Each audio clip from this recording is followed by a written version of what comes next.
नमस्कार, आप देख रहे हैं माँ खबर और मैं हूँ कृतिका भटनागर। अगर आप हमारे चैनल पर पहली बार कोई वीडियो देख रहे हैं तो हमारे चैनल को सब्सक्राइब करना ना भूलें और बेल आइकन जरूर दबाएं ताकि हमारे आगे आने वाली सभी वीडियोस को आप सबसे पहले देख सकें। इजराइल ने फिर गाजा पट्टी पर हमला कर दिया और बीती रात लगातार 10 मिनट तक बम वर्षक विमानों से बम बरसाए। तो वहीं इजराइल ने 60 एयर स्ट्राइक फिलिस्तीन के गाजा शहर पर किए।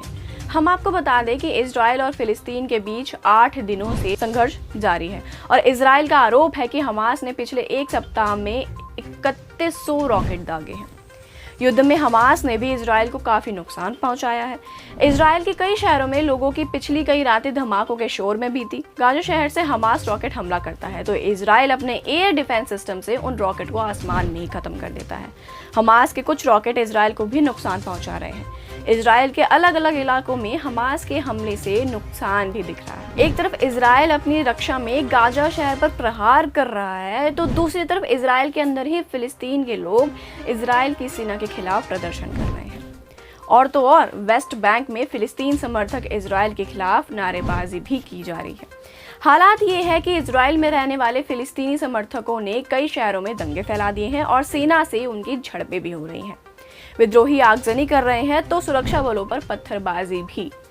अब तो इजराइल के खिलाफ कई मुस्लिम देश भी एकजुट हो गए हैं और इनमें टर्की सबसे आगे है।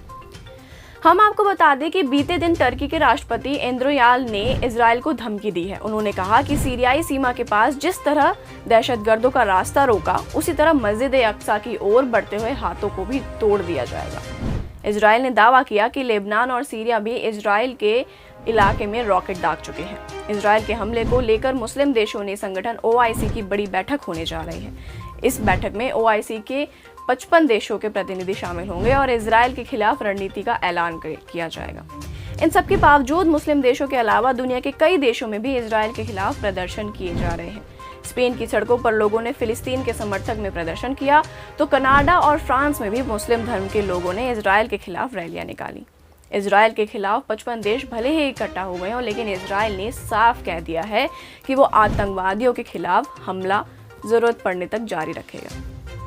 इसी के साथ इजराइल के प्रधानमंत्री बेंजामिन नेतन्याहू ने कहा कि हमास जानबूझकर आम लोगों को निशाना बना रहा है और खुद आम लोगों के पीछे छिपा हुआ है।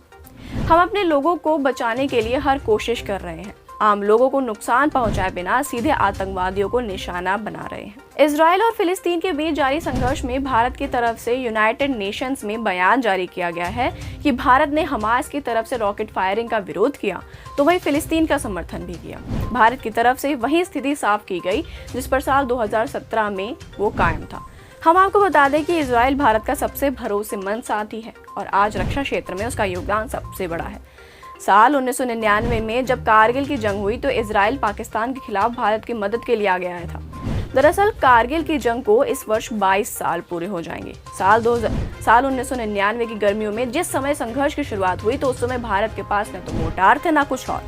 इजराइल ने इंडियन आर्मी को तुरंत जरूरी गोला बारूद और मोर्टार मुहैया करवाए।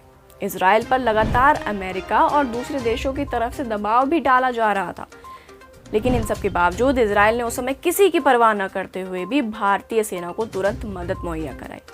इजराइल ने इंडियन आर्मी को सर्विलांस और बॉम्बिंग के लिए जरूरी सामान दिए। इसकी मदद से सेना ने कारगिल की ऊंची पहाड़ियों से LOC के उस तरफ बैठे दुश्मनों को चारों खाने चित्त कर दिया। रक्षा विशेषज्ञ मानते हैं कि अगर उस समय इजराइल की तरफ से लेजर गाइडेड मिसाइलें न दी जाती तो शायद वो ऑपरेशन सफल नहीं हो पाता।